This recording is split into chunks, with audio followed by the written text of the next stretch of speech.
नमस्कार दोस्तों, आज मैं आप सभी से शिक्षा के ऊपर बातचीत करना चाहूँगी। तो सबसे पहले हमें समझना होगा कि शिक्षा क्या है। What is education.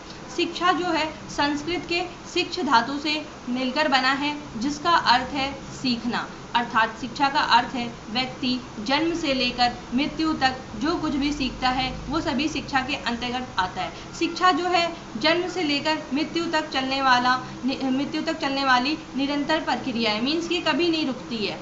अब हम आगे अपने टॉपिक को समझेंगे। जो भारत में शिक्षा का विकास किस प्रकार हुआ। भारत में सबसे पहले अंग्रेजी शिक्षा का विकास करने का जो क्रेडिट है, श्रेय है, वो जाता है लॉर्ड मैकाले को। भारत में सबसे पहले लॉर्ड मैकाले ने अंग्रेजी शिक्षा की नींव रखी और इसी नींव के तहत आगे चलते चलते सन 1929 में सबसे पहली एक कमेटी बनी, हर्टांग कमेटी, और इसने भारत में शिक्षा के लिए अपने सुझाव दिए। लेकिन इस कमेटी को सबसे घिनौनी कमेटी की संज्ञा भी दी जाती है। अब हम समझेंगे जो हर्टांग कमेटी है उन्होंने क्या सुझाव दिए।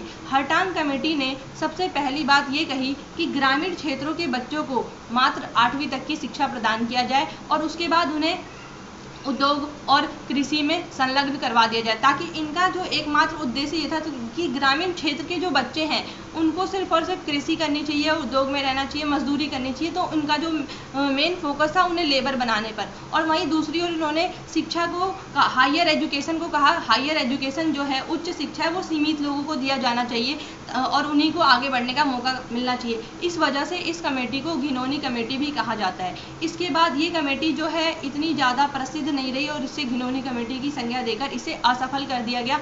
उसके बाद हमारी एक नई कमेटी आती है, वो है वर्धा कमेटी या फिर वर्धा समिति के नाम से इसे जाना जाता है। ये जो वर्धा समिति है ये महात्मा गांधी के द्वारा दिया गया था। ये जो वर्धा है एक जगह का नाम है।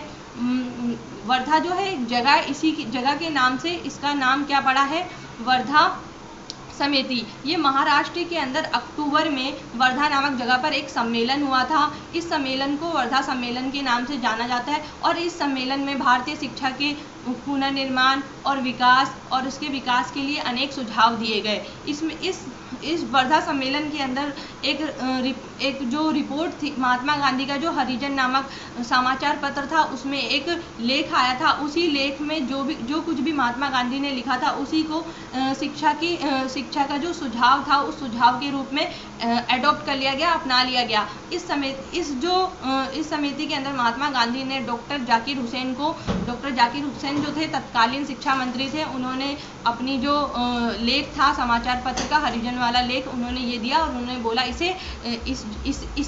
इसके बिहाफ पर आप एक प्रारूप तैयार कीजिए। डॉक्टर जाकिर हुसैन ने फिर क्या किया, उसके हिसाब से एक प्रारूप तैयार किया और इस प्रारूप का जो उद्देश्य था, सबसे पहला उद्देश्य ये था कि इसके अंदर हस्त उत्पादन कार्य को बढ़ावा दिया जाए, कि बच्चों को ऐसी एजुकेशन मिले कि वो मैनुअल प्रोडक्ट वर्क करे, अपने हाथ से कुछ चीज़ें बनाए और उस चीज़ों को सेल करे। इससे बच्चे क्या होंगे, आत्मनिर्भर बनेंगे और अपनी अर्निंग खुद करेंगे, उनको स्वरोजगार मिलेगा। तो इनका जो वर्धा सम्मेलन का मेन फोकस था कि हमें जो यहाँ के लोग हैं और बच्चे हैं उनको स्वरोजगार के लिए तैयार करना। और सेकंड जो इसमें सबसे बड़ी बात की गई थी वो है व्यावसायिक शिक्षा की बात की गई थी। महात्मा गांधी ने कहा शिक्षा का एकमात्र उद्देश्य चरित्र का विकास नहीं है, बल्कि इसके साथ साथ बालकों को ऐसी शिक्षा प्रदान करो कि वो स्वरोजगार के लिए प्रेरित हो और वो अपना व्यवसाय चला सके और उन्हें किसी के ऊपर डिपेंड ना होना पड़े। तो मेन जो मोटो है या फिर मेन जो इसका ऑब्जेक्टिव है वर्धा सम्मेलन का, वो है कि बच्चों को ऐसी शिक्षा प्रदान की जाए ताकि वो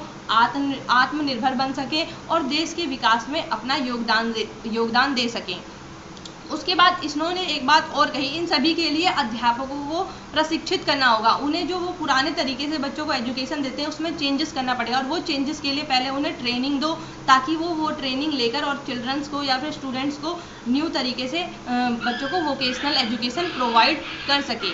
उसके बाद क्या हुआ, ये वर्धा, आपको याद रखना होगा फ्रेंड, जो वर्धा सम्मेलन है या फिर वर्धा कमेटी ये 1937 में आई और इसके 2 वर्ष बाद ही क्या हुआ, द्वितीय विश्व युद्ध स्टार्ट हो गया। उसकी वजह से भारत को भी क्या हुआ, विश्व युद्ध में शामिल होना पड़ा, क्योंकि हम ब्रिटेन के गुलाम थे, जिसकी वजह से जो ये सारी जो योजनाएं थी ये योजना लागू नहीं हो पाई और इतनी अच्छी योजना होने के बावजूद भी ये योजना जो थी हमारी असफल हो गई।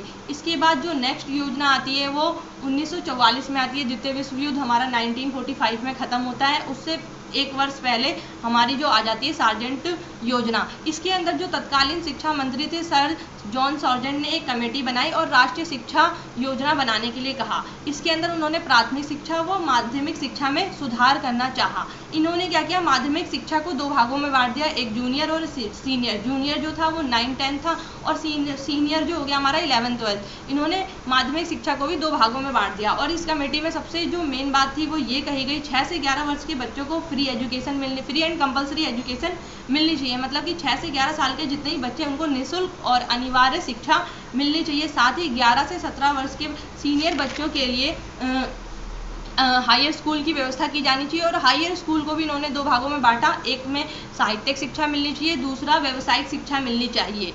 ये जो फिर ये कमेटी थी, इन्होंने कहा हम 44 वर्षों तक अपना जो उद्देश्य है वो अचीव कर लेंगे। लेकिन इस कमेटी को इतना टाइम नहीं दिया गया, बोला आपको 16 वर्षों में ही काम करना है। बट ये कमेटी भी क्या हुई, हमारी सफल नहीं हुई, ये भी कमेटी असफल हुई। इसके बाद हमारा देश आज़ाद हो जाता है। उसके बाद हम अपनी नेक्स्ट वीडियो देखेंगे, उसमें आपको नेक्स्ट जो हमारा जो नेक्स्ट कमेटी आई उसके बारे में बातचीत करेंगे। ये जो दोनों कमेटी थी ये क्या थी, आज़ादी से पहले की थी। अब हम आज़ादी के बाद की पढ़ेंगे। Thank you very much friends, have a nice day. अगर आपको मेरी वीडियो पसंद आए तो you can like me and you can subscribe me.